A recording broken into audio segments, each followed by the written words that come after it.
ओम गम गणपते नमः। ओम सरस्वते नमः। हरि शरणम। राधे राधे। सबसे पहले आप सभी को महर्षि विश्वामित्र की जयंती की ढेर सारी शुभकामनाएं।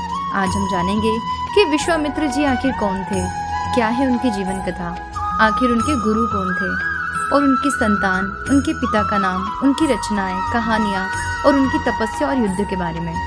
सबसे पहले महर्षि विश्वामित्र इतिहास के सबसे श्रेष्ठ ऋषियों में से एक हैं, जिनका जन्म एक ब्राह्मण परिवार में नहीं हुआ था, लेकिन अपने तप और ज्ञान के कारण उन्हें महर्षि की उपाधि मिली, जिसके साथ ही उन्हें चारों वेदों का ज्ञान एवं ओमकार का ज्ञान प्राप्त हुआ। ये पहले ऋषि थे जिन्होंने गायत्री मंत्र को भी समझा। कहा जाता है ऐसे केवल 24 गुरु हैं जो गायत्री मंत्र को जानते हैं। उन्हीं में से एक एवं सबसे पहले थे महर्षि विश्वामित्र। अब हम जानेंगे उनके जीवन परिचय के बारे में। उनका नाम था महर्षि विश्वामित्र। राजा कौशिक भी उन्हें कहा जाता है। उनका जन्म कार्तिक शुक्ल पक्ष की तृतीया तिथि को हुआ था। उनके पिता महाराज गाधी थे। उनकी 100 संतानें थी, जो कि सारी पुत्र थे।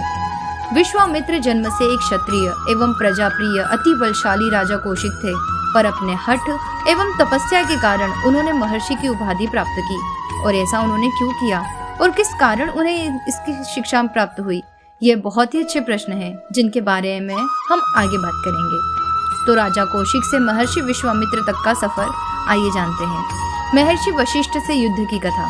युगों पूर्व एक शक्तिशाली एवं प्रिय क्षत्रिय राजा थे कौशिक। यह कुशा नामक राजा के पौत्र थे। राजा कुशा की 4 संतानों में से एक थे कुशनाबर, जिन्होंने पुत्र कामेष्टि यज्ञ द्वारा कधी नामक पुत्र को प्राप्त किया। इन्हीं राजा कधी की संतान थी कौशिक। कौशिक एक महान राजा थे। इनके संरक्षण में प्रजा खुशहाल थी। राजा कौशिक अक्सर ही अपने प्रजा के बीच जाते थे। एक बार वे अपनी विशाल सेना के साथ जंगल की तरफ गए। रास्ते में महर्षि वशिष्ठ का आश्रम पड़ा, जहां रुककर उन्होंने महर्षि से भेंट की। गुरु वशिष्ठ ने राजा कौशिक का बहुत अच्छा अतिथि सत्कार किया और उनकी विशाल सेना को भरपेट भोजन भी कराया। यह देख राजा कौशिक को बहुत आश्चर्य हुआ कि कैसे एक ब्राह्मण इतनी विशाल सेना को इतने स्वादिष्ट भोजन खिला सकता है। उनकी जिज्ञासा शांत करने के लिए उन्होंने गुरु वशिष्ठ से प्रश्न किया कि हे गुरुवर, मैं यह जानने के लिए उत्सुक हूँ कि कैसे आपने मेरी विशाल सेना के लिए इतने प्रकार के स्वादिष्ट भोजन का प्रबंध किया। तब गुरु वशिष्ठ ने बताया कि हे राजन, मेरे पास मेरी नंदिनी गाय है, जो कि स्वर्ग की कामधेनु गाय की बछड़ी है, जिसे मुझे स्वयं इंद्र ने भेंट की थी।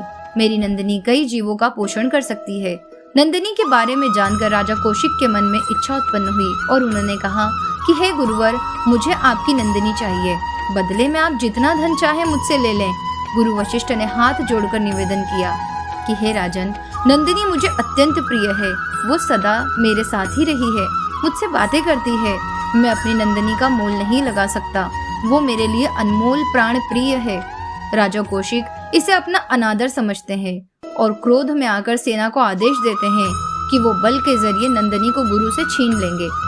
आदेश पाते ही सैनिक नंदिनी को हाँकने का प्रयास करते हैं, लेकिन नंदिनी एक साधारण गाय नहीं थी। वो तो अपने पालक गुरु वशिष्ठ से आज्ञा लेकर अपनी योग माया की शक्ति से राजा की विशाल सेना को ध्वस्त कर देती है और राजा को बंदी बनाकर वशिष्ठ के सामने लाकर खड़ा कर देती है। वशिष्ठ अपनी सेना के नाश के क्रोधित हो गुरु वशिष्ठ पर आक्रमण करते हैं। गुरु वशिष्ठ क्रोधित हो जाते हैं और राजा के एक पुत्र को छोड़ सभी को शाप देकर भस्म कर देते हैं। अपने पुत्र के इस अंत से दुखी कौशिक अपना राजपाट, अपना एक पुत्र को सौंप तपस्या के लिए हिमालय चले जाते हैं और हिमालय में कठिन तपस्या से वे भगवान शिव को प्रसन्न करते हैं। भगवान शिव प्रकट होकर राजा को वरदान मांगने को कहते हैं। तब राजा कौशिक शिवजी से सभी दिव्यास्त्र का ज्ञान मांगते हैं। शिवजी उन्हें सभी शास्त्रों से सुशोभित करते हैं। धनुर्विद्या का पूर्ण ज्ञान होने के बाद राजा कौशिक पुनः अपने पुत्रों की मृत्यु का बदला लेने के लिए वशिष्ठ पर आक्रमण करते हैं और दोनों तरफ से घमासान युद्ध शुरू हो जाता है। राजा के छोड़े हर एक शस्त्र को वशिष्ठ निष्फल कर देते हैं। अंततः वे क्रोधित होकर कौशिक पर ब्रह्मास्त्र का प्रयोग करते हैं, जिससे चारों तरफ तीव्र ज्वाला उठने लगती है। तब सभी देवता वशिष्ठ जी से अनुरोध करते हैं कि वे अपना ब्रह्मास्त्र वापस ग्रहण कर ले। वे कौशिक से जीत चुके हैं, इसलिए वे पृथ्वी के इस ब्रह्मास्त्र से रक्षा करें। सभी के अनुरोध और रक्षा के वशिष्ठ शांत हो जाते हैं। ब्रह्मास्त्र वापस ले लेते हैं। वशिष्ठ से मिली हार के कारण कौशिक राजा के मन को बहुत गहरा आघात हुआ। वे समझ जाते हैं कि एक क्षत्रिय की बाहरी ताकत किसी ब्राह्मण की योग की ताकत के आगे कुछ भी नहीं है।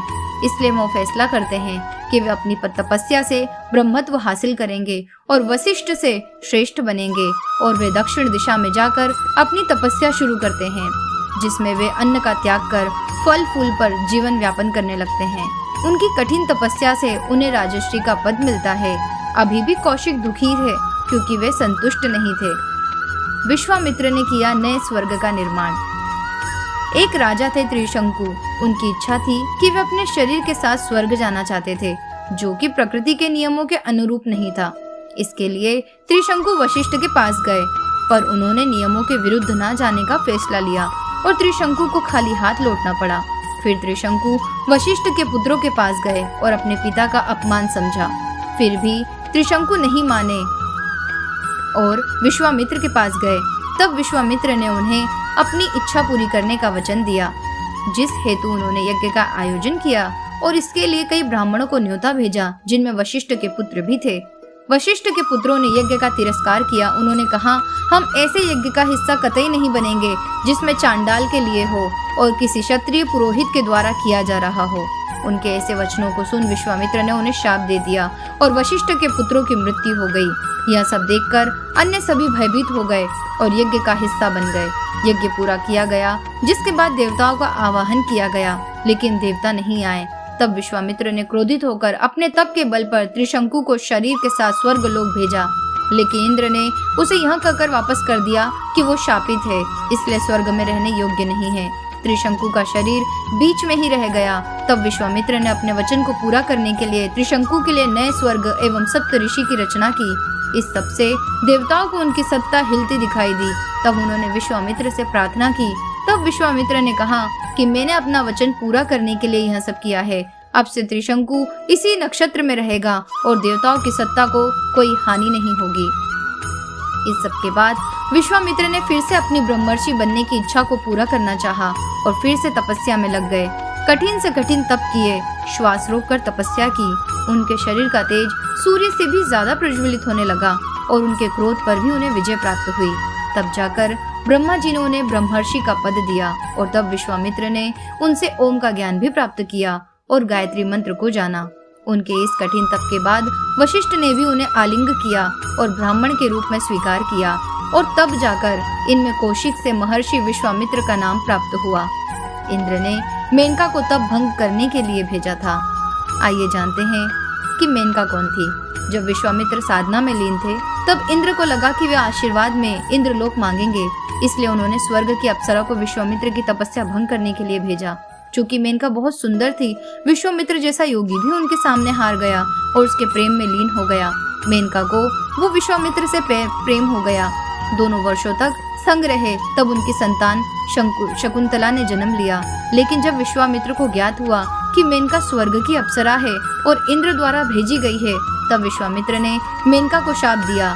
इन दोनों की पुत्री पृथ्वी पर ही पली बड़ी और बाद में राजा दुष्यंत से उनका विवाह हुआ और दोनों की संतान भरत के नाम पर देश का नाम भरत पड़ा। विश्वामित्र एवं राम का मिलाप। विश्वामित्र ने शास्त्रों का त्याग कर दिया था, इसलिए वे स्वयं राक्षसी ताड़का से युद्ध नहीं कर सकते थे। इसलिए उन्होंने अयोध्या से भगवान राम को जनकपुरी में लाकर ताड़का का वध करवाया। इन्हीं विश्वामित्र के कहने पर भगवान राम ने सीता के स्वयंवर में हिस्सा लिया था। तो ये थी महर्षि विश्वामित्र की जयंती के उपलक्ष्य में उनकी जीवन कथा। आशा करती हूँ आपको पसंद आई होगी। राधे राधे।